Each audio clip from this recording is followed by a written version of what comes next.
M phase देखेंगे, ठीक है, एनसीईआरटी से देखेंगे। एम फेज क्या है? माइटोसिस, माइटोसिस फेज को एम फेज कहते हैं, ठीक है। This is the most dramatic period of the cell cycle. अगर पूछे मोस्ट ड्रामेटिक पीरियड कौन सा है, तो कौन सा है? एम फेज और mitosis period. Involving a major reorganisation of virtually all components of the cell. यहाँ पे क्या होता है? पहले डिसअपियर हो जाता है, ठीक है, ऑर्गेनेल पहले डिसअपियर हो जाएंगे, फिर उसके बाद रीअपियर होते हैं। तो ये सब क्या है? ड्रामा चल रहा है, ठीक है। ये ड्रामा किस में हो रहा है? ये सारा ड्रामा जो है एम फेज में चल रहा है, इसलिए इसको ड्रामेटिक पीरियड कह रहे हैं, ठीक है। फिर इन्वॉल्विंग अ मेजर, ओके, फिर since the number of chromosome. अब पेरेंट का अगर हम देखें या प्रोजनी में देखें, पेरेंट या फिर डॉटर में देखें, दोनों में माइटोसिस अगर हो रहा है तो मान लो कि क्रोमोसोम नंबर 2n है, डिप्लॉयड में अगर माइटोसिस हो रहा है तो डॉटर जो बनेगा उसका भी chromosome number remains the same. ये नहीं कि 4n हो जा रहा है, ठीक। यहाँ क्रोमोसोम का डुप्लीकेशन नहीं होता है, यहाँ पे क्या होता है? Chromosome number remains the same, ठीक। इसीलिए इसको इक्वेशनल डिवीज़न कहते हैं, ठीक।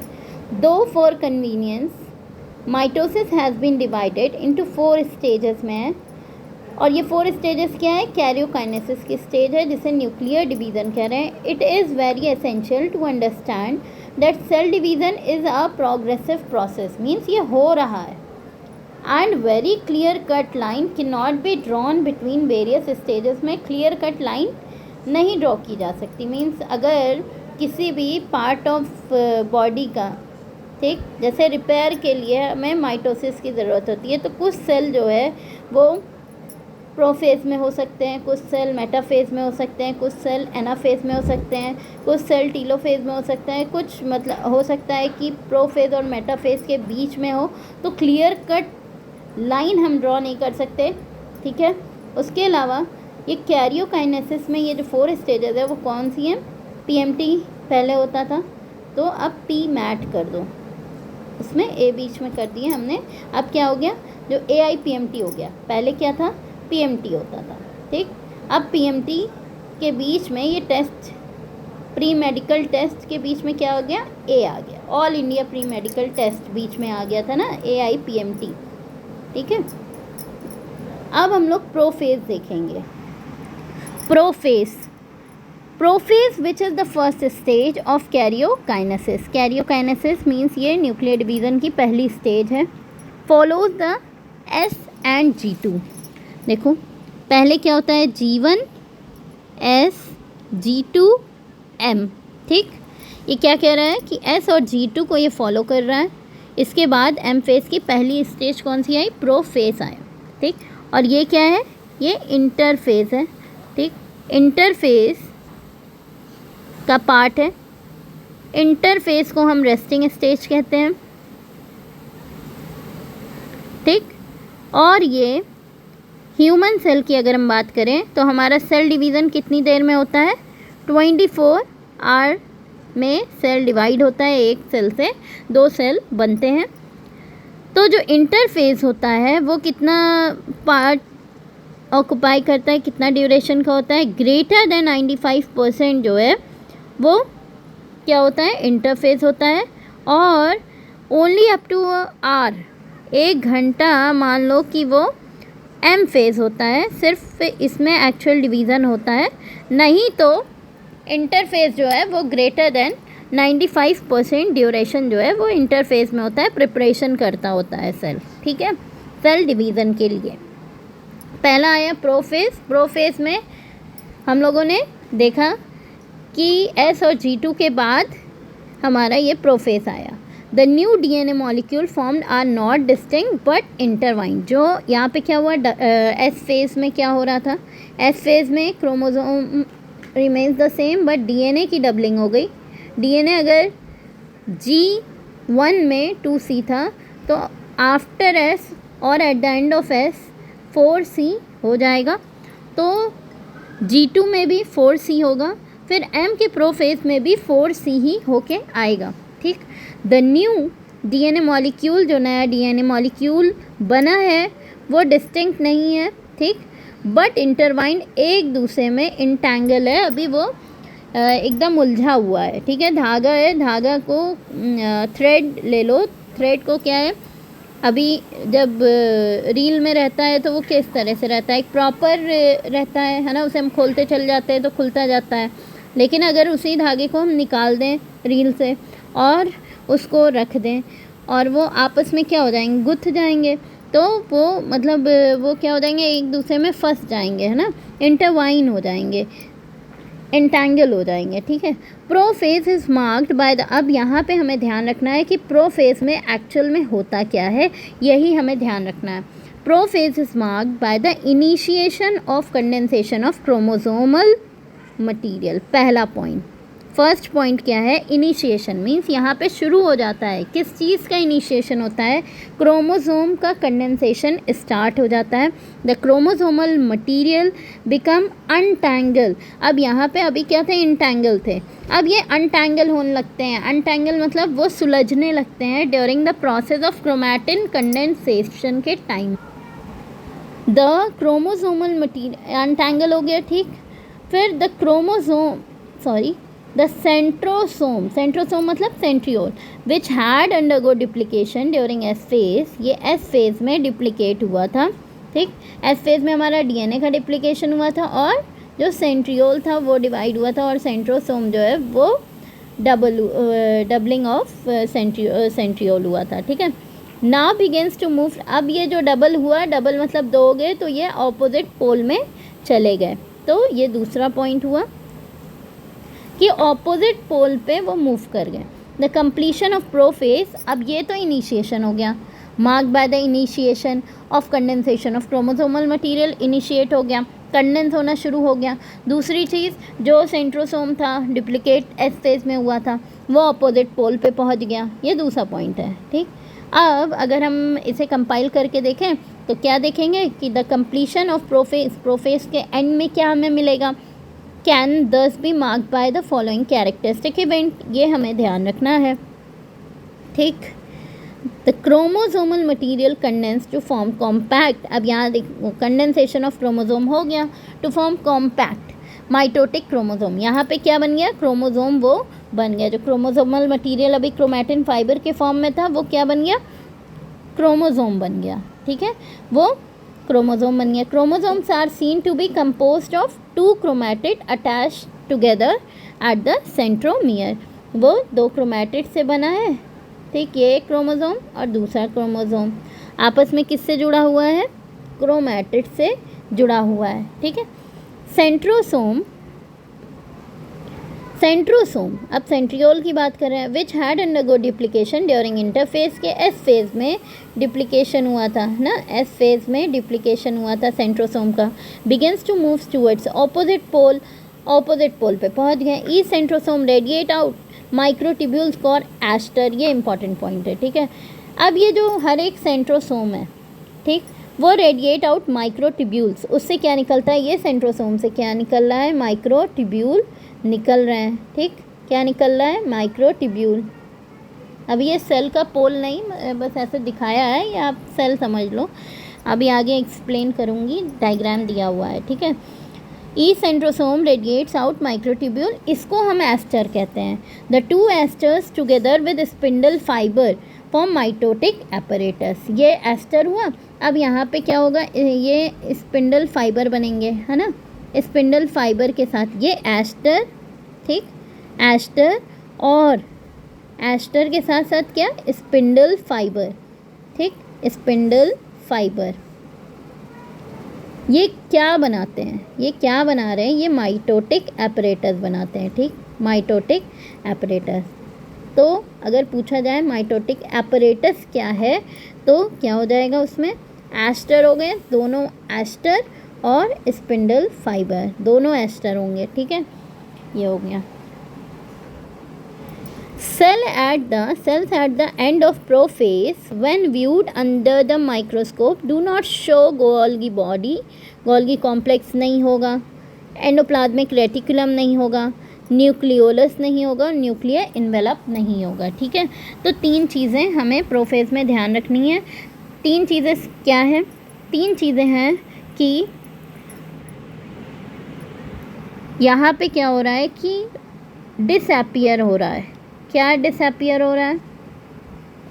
डिसअपियर हो रहा है गोल्गी कॉम्प्लेक्स, ठीक, जो मेम्ब्रेन बाउंड ऑर्गेनेल है, और स्पेशली यहाँ गोल्गी और एंडोप्लाज्मिक रेटिकुलम की बात कर रहे हैं। उसके अलावा न्यूक्लियोलस में तो कोई मेम्ब्रेन नहीं है ना, और न्यूक्लियर इन्वेलप, ये सब क्या हो रहा है? ये डिसअपियर हो रहा है। ठीक, फिर इसमें क्या हो रहा है? इसमें और क्या हो रहा है? पहला पॉइंट तो ये हो गया। दूसरा पॉइंट हुआ यहाँ कंडेंसेशन ऑफ क्रोमोसोम हो रहा है। ठीक, कंडेंसेशन ऑफ क्रोमोसोम का कंडेंसेशन हो रहा है। तीसरा पॉइंट क्या है कि जो सेंट्रियोल है, वो सेंट्रोसोम जो है वो ऑपोजिट पोल पे चले गए हैं, वहाँ पे एस्टर फॉर्मेशन कर रहे हैं। और माइटोटिक एपरेटस क्या होता है?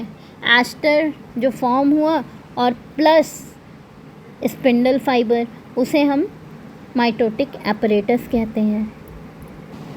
अब ये अर्ली प्रोफेज का डायग्राम दिया हुआ है। यहाँ पे हमें दिखाई दे रहा है कि जो न्यूक्लियर इन्वेलप है वो डिसअपियर हो रहे हैं और ये क्रोमोसोम का फॉर्मेशन स्टार्ट हो गया है, इनिशिएशन ऑफ क्रोमोसोम फॉर्मेशन। ठीक है, यहाँ क्रोमोसोम बनने लगे हैं।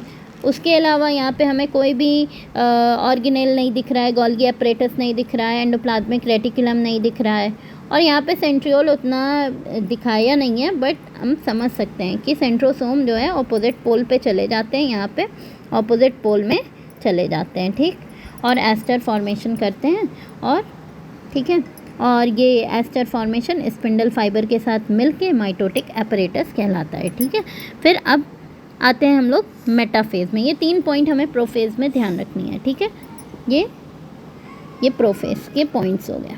ठीक,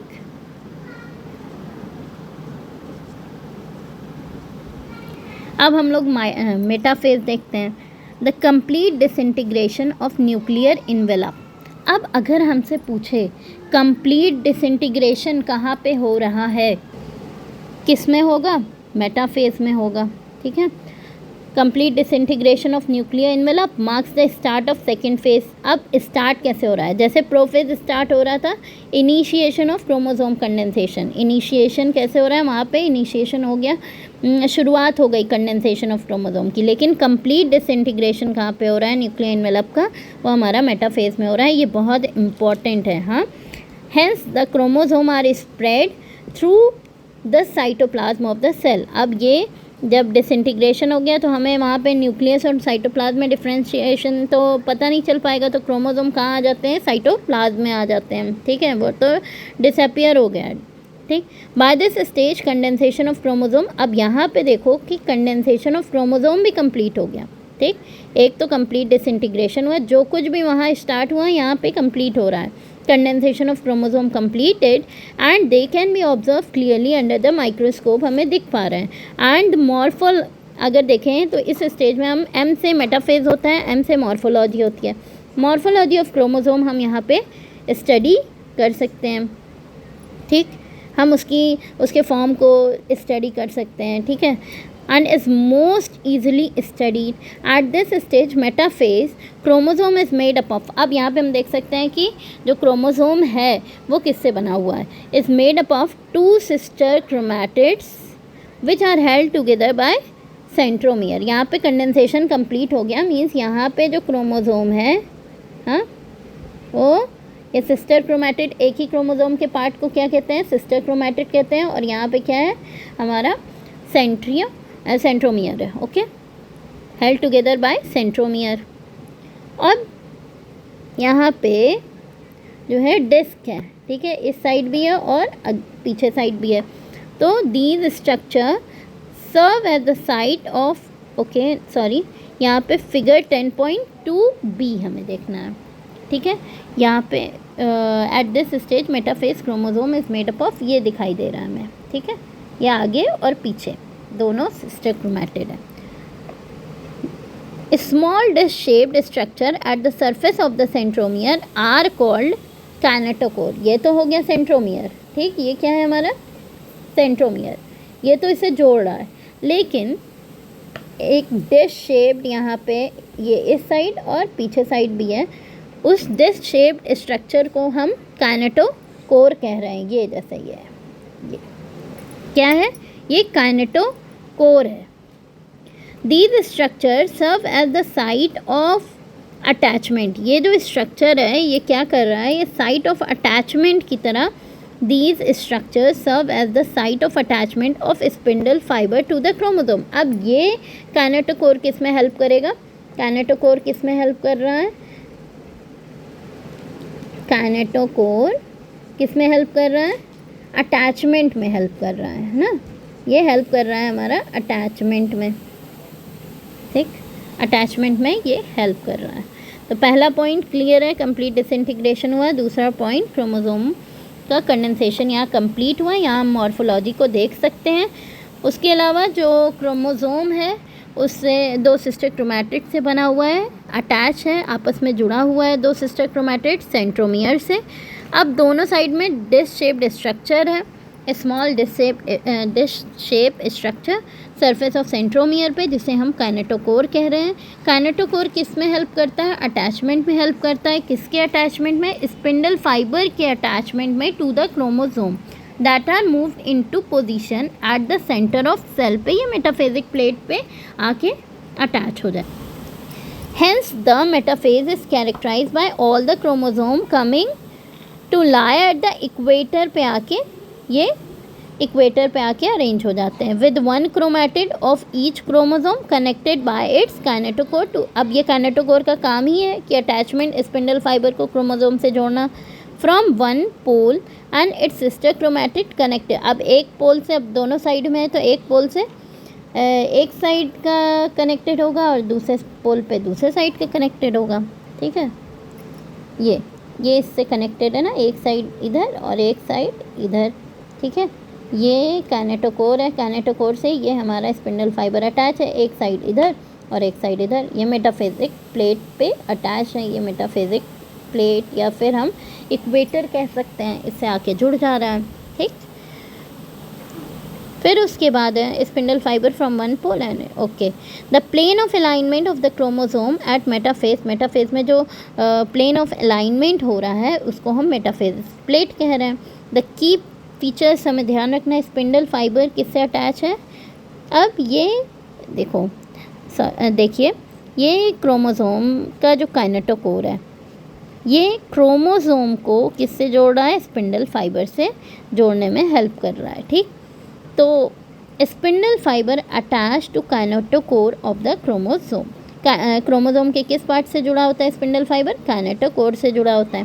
chromosomes are move to spindle equator पे आके वो अलाइन हो गए हैं and get align along metaphasic plate through spindle fibre to both pole, ठीक है। ये हो गया हमारा मेटाफेज। सारे पॉइंट समझ में आ गए, ठीक है। मॉर्फोलॉजी ऑफ क्रोमोसोम कहाँ देख सकते हैं, मेटाफेज में। स्पिंडल फाइबर से किसके थ्रू क्रोमोसोम अटैच होता है, काइनेटोकोर के थ्रू।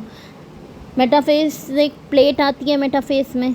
उसके अलावा कंप्लीट डिसइंटीग्रेशन कहाँ पे होता है, हमें दिमाग में आएगा प्रोफेज, नो प्रोफेज नहीं है, कंप्लीट डिसइंटीग्रेशन कहाँ हो रहा है, मेटाफेज में हो रहा है। या फिर कंप्लीट कंडेंसेशन ऑफ क्रोमोसोम कहाँ हो रहा है, और कह सकते हैं कंडेंसेशन ऑफ क्रोमोसोम कहाँ कंप्लीट हो रहा है, कंप्लीटेड, तो मेटाफेज में होगा, ठीक है। अब हम लोग एनाफेज देखते हैं। At the onset of anaphase, जब एनाफेज स्टार्ट होता है each chromosome arrange at the metaphase. अभी मेटाफेज पे है वो स्प्लिट होता है। मोस्ट इम्पॉर्टेंट क्या है, स्प्लिटिंग कहाँ पे होती है, एनाफेज में होती है।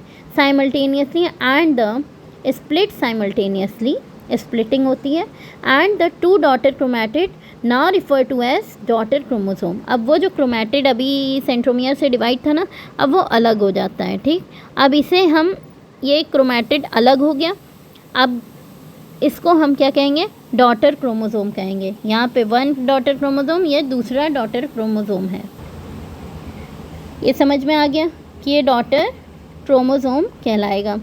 Simultaneously and there are two daughter chromatids now referred to as daughter chromosome of the future daughter nuclei का ये daughter chromosome है। Begin देयर माइग्रेशन टूवर्ड्स, अब इसमें क्या होता है, ये जो डॉटर क्रोमोसोम है ये ऑपोजिट पोल में पे जाते हैं। मेन मोस्ट इंपॉर्टेंट एनाफेज का क्या है, स्प्लिटिंग होती है, यहाँ पे सेंट्रोमियर डिवाइड होता है। As each chromosome moves away from the equatorial plate, से वो पोल की तरफ जा रहे हैं। Centromere of each chromosome remains directed towards the pole, और इसका डायरेक्शन किधर होता है, पोल की तरफ होता है, ये बहुत इंपॉर्टेंट है, ठीक है।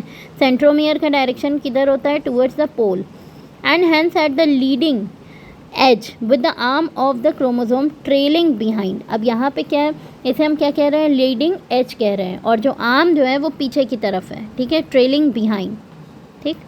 जैसे अब देखिए ये है हमारा क्रोमोसोम, ठीक, ये जा रहा है इस साइड, ठीक, मान लो इस पोल पे जा रहा है, तो ये क्या है, लीडिंग एज है, और जो आर्म्स है वो क्या है, ये क्या हो जाएगा हमारा, ये ट्रेलिंग बिहाइंड, पीछे की तरफ है, ठीक, ट्रेलिंग बिहाइंड इसे कह रहे हैं, और लीडिंग एज मीन्स आगे बढ़ रहा है, ये पोल की तरफ ये जा रहा है।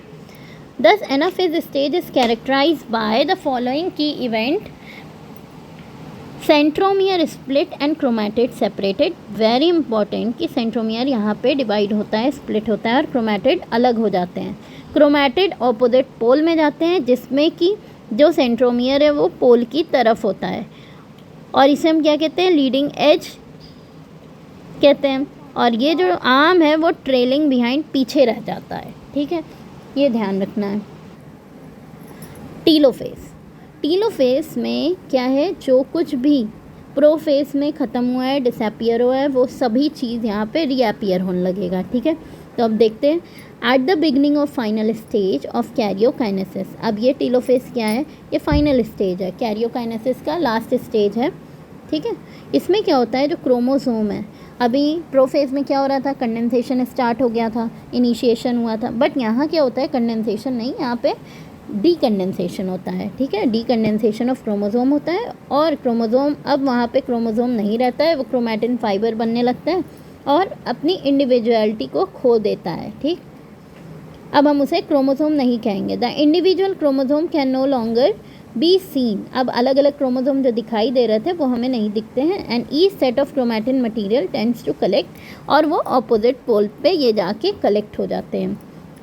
अब इस स्टेज में क्या क्या है, इसका कैरेक्टरिस्टिक फीचर क्या है वो देख लेते हैं, क्या क्या इवेंट हुआ। Chromosome cluster at opposite spindle pole पे जाके ये क्लस्टर हो जाते हैं, and their identity is lost as discrete element. जो अभी क्रोमोसोम थे वो अब क्रोमैटिन फाइबर बन गए हैं, अभी अलग अलग थे वो सब फिर से एंटैंगल हो गए हैं, ठीक है, अनटैंगल नहीं, इनटैंगल हो गए हैं, और हम कहेंगे टैंगल हो गए हैं, ठीक। न्यूक्लियर इन्वेलप डेवलप्स अराउंड, अब यहाँ क्या होता है, जो न्यूक्लियर इन्वेलप डिसअपियर हुआ था प्रोफेज में, टीलोफेज में रीअपियर हो जाता है। अराउंड द क्रोमोसोम क्लस्टर के अराउंड क्या हुआ, ये न्यूक्लियर इन्वेलप बन गया, ठीक है। एट ईच पोल फॉर्मिंग, अब दोनों साइड में बना है, और ये क्या बना दिया, डॉटर न्यूक्लियाई। न्यूक्लियोलस, अब क्योंकि न्यूक्लियस में क्या होगा, न्यूक्लियोलस होगा, वो भी रीअपियर हो जाता है। उसके अलावा गोल्गी एपरेटस, गोल्गी कॉम्प्लेक्स, या फिर और एंडोप्लाज्मिक रेटिकुलम, ये सब फिर से रीअपियर हो जाते हैं, रिफॉर्म हो जाते हैं, ठीक है। ये हो गया हमारा टीलोफेज। टीलोफेज में हमें कहीं भी क्रोमोसोम नहीं दिख रहा है, ये समझ में आ गया। अब साइटोकाइनेसिस में क्या होता है, अब इसमें दो चीज़ हैं, अब प्लांट सेल में हो रहा है या फिर एनिमल सेल में हो रहा है, ये हमें ध्यान रखना होगा। ऐसे ओवरव्यू बता देते हैं कि जो प्लांट सेल होता है उसमें सेल प्लेट फॉर्मेशन होता है, और जो एनिमल सेल होता है उसमें फरो फॉर्मेशन होता है, सेल फरो फॉर्मेशन। अब देखते हैं आगे, माइटोसिस। अब यहाँ पे सारे PMAT ये हमारे स्टेजेस हो गए, जिसमें एनाफेज में हमें स्प्लिटिंग ऑफ क्रोमोसोम ध्यान रखना होगा, ठीक। और इसमें क्या हो रहा है, यहाँ रीअपियरेंस हो रहा है, सब कुछ रीअपियर हो रहा है, और क्रोमोसोम डीकंडेंसेशन हो रहा है, ठीक है, कंडेंसेशन। यहाँ मेटाफेज में क्या था, कंप्लीट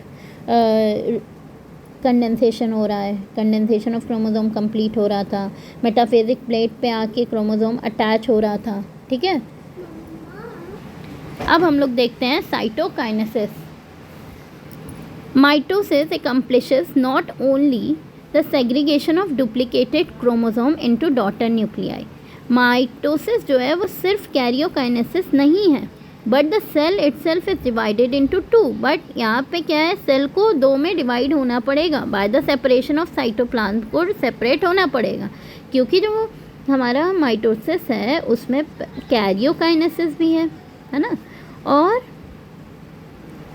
साइटोकाइनेसिस भी है। अभी हम लोगों ने कैरियोकाइनेसिस देखा, अब हम लोग साइटोकाइनेसिस देखेंगे, ठीक। At the end of which cell division gets completed, इन दोनों को मिला के ही हम सेल डिवीज़न कहेंगे। इन एन एनिमल सेल की अगर हम बात करें, this is achieve by the appearance of furrow in the plasma membrane. The furrow gradually deepens and ultimately join in the centre, dividing the cell cytoplasm into two. अब ये हमारा cell है, ठीक है।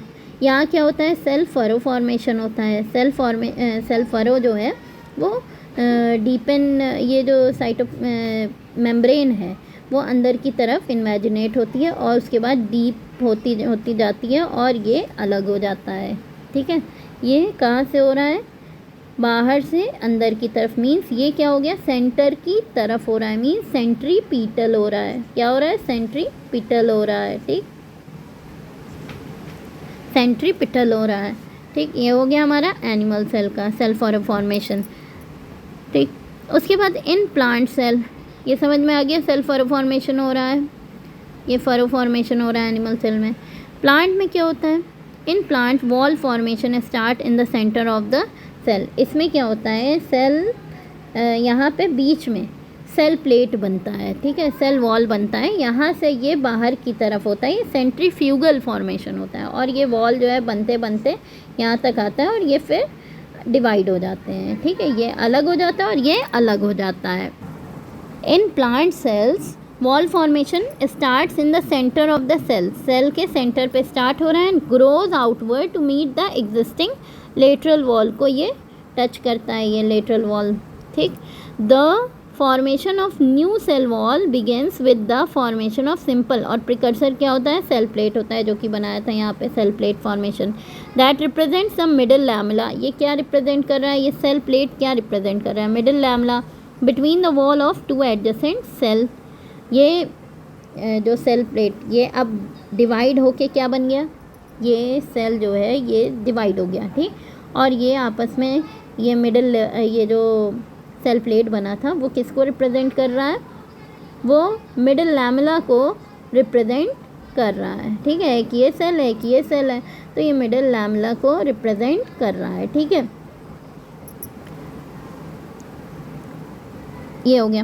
Eight the time of cytoplasmic division, organelle like mitochondria and plastid get distributed between the two daughter cell. Mitochondria इसमें भी होगा, plastid मतलब दोनों सेल में जा रहा है, ठीक है। In some organism karyokinesis is not followed by cytokinesis, जिसमें कैरियोकाइनेसिस मीन न्यूक्लियर डिवीज़न हुआ, न्यूक्लियस जो है वो मल्टीप्लाई हुआ, ढेर मतलब 1 से 2, 2 से 4 ऐसे बन रहा है, बट वो डिवाइड नहीं हुआ, साइटोकाइनेसिस नहीं हुआ, तो उससे क्या बनेगा, मल्टी न्यूक्लिएटेड कंडीशन आएगी, हाँ। और ठीक है, माफ़ कर दिया, अब नहीं करना, हाँ। Arises leading to the formation of syncytium, ठीक है, इसे हम सिंसाइटियम कंडीशन कहते हैं, और ये प्लांट में समझ में आ रहा है ना, सिंसाइटियम किस में हो रहा है, प्लांट में हम सिंसाइटियम कहते हैं, ठीक, प्लांट्स में। और एग्जाम्पल क्या दिया हुआ है, सिंसाइटियम कंडीशन कहाँ पे आती है, लिक्विड एंडोस्पर्म में, मल्टी न्यूक्लियर, वहाँ न्यूक्लियर, वहाँ पे क्या है, न्यूक्लियर एंडोस्पर्म होता है ना, ठीक है। सेल्यूलर तो जो वाइट जो गरी होती है उसमें हमारा सेल्यूलर एंडोस्पर्म होता है, और लिक्विड एंडोस्पर्म में ये न्यूक्लियर एंडोस्पर्म कहलाता है, जो लिक्विड होता है। अब हम लोग सिग्निफिकेंस ऑफ माइटोसिस देखेंगे, ये देख लेते हैं। माइटोसिस और द इक्वेशनल डिवीज़न, अब ये इक्वेशनल डिवीज़न कहते हैं क्योंकि यहाँ पे क्रोमोसोम नंबर क्या होता है, सेम होता है। अगर 2n पेरेंट में है तो डॉटर में भी 2n ही होगा, restricted to the diploid cell only. However in some lower plant, कुछ लोअर प्लांट में, and in some social insect, haploid cells also divide by mitosis. Means ये कुछ लोअर प्लांट में, और जैसे कि हमारा हनी बी के ड्रोन में, हाँ माइटोसिस से वहाँ पे हैप्लॉइड होता है, वहाँ पे एन होता है, वो डिवाइड करता है किससे, माइटोसिस से। माइटोसिस की खास बात यही है कि क्रोमोसोम नंबर हाफ नहीं होगा, ठीक, या फिर बढ़े घटेगा नहीं।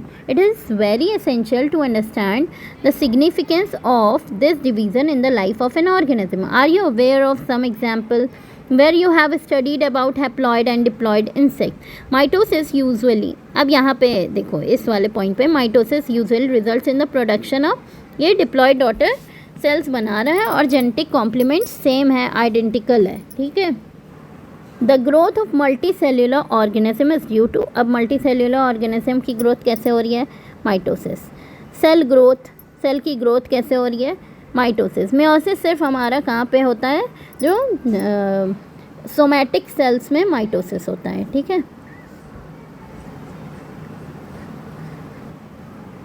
Cell growth results in disturbing the, अब सेल जब ग्रो कर रहा है, हाँ सेल की ग्रोथ हो रही है, ठीक है, सेल बढ़ता जा रहा है, बड़ा होता जा रहा है, इससे क्या हो रहा है, इससे न्यूक्लियर साइटोप्लाज्मिक रेशियो क्या होता है, डिस्टर्ब हो जाता है, जिसकी वजह से सेल को क्या करना पड़ता है, डिवाइड होना पड़ता है, ठीक है। डिवाइड ऐसे थोड़ा ना होगा, वो पूरा प्रोसेस होगा एम फेज में जाके। It therefore becomes essentially for the cell to divide to restore the, ये न्यूक्लियर साइटोप्लाज्मिक रेशियो को रिस्टोर करने के लिए सेल डिवाइड होता है। A very significant contribution of mitosis is cell repair, cell repair में भी यूज़ हो रहा है, ठीक है। सेल रिपेयर करने के लिए माइटोसिस ही होगा, ठीक है। उसके अलावा sorry, the cell of the upper layer of the epidermis, epidermis means skin की जो लेयर है, या फिर cell of the lining of gut lining हो गया, या फिर ब्लड सेल है, ये सब जो है कॉन्स्टेंटली रिप्लेस्ड होते हैं और माइटोसिस से होते हैं। Mitotic division in the meristematic tissue, जैसे एपाइकल और लेटरल कैम्बियम है, उसमें भी माइटोसिस हो रहा है, ठीक है। Results in a continuous growth of plant through out their life, और जो हमारे मियोसिस होते हैं वो गोनैड्स में होते हैं, ठीक है, गोनैड्स में होता है, ठीक है। वहाँ गोनैड्स जैसे स्पर्म बनाने के लिए मियोसिस होगी, ओवा बनाने के लिए मियोसिस होगी, बट रिपेयर की बात करें, सेल की रिपेयर हो या किसी भी तरह, इसको छोड़ दिया जाए, ठीक है, इसको छोड़ दें, कहीं पे भी किसी तरह का भी अगर सेल डिवीज़न हो रहा है, वो रिपेयर के लिए हो सकता है, वो न्यूक्लियर साइटोप्लाज्मिक रेशियो को रिस्टोर करने के लिए हो सकता है, कहीं चोट लग गई, भाई सेम बात हो गई, रिपेयर के लिए हो गया, या फिर ग्रोथ के लिए, तो माइटोसिस हो रहा है, ठीक है। ये आपका माइटोसिस कंप्लीट हो गया, और इसके क्वेश्चन हम लोग नेक्स्ट लेक्चर में करेंगे, ठीक है।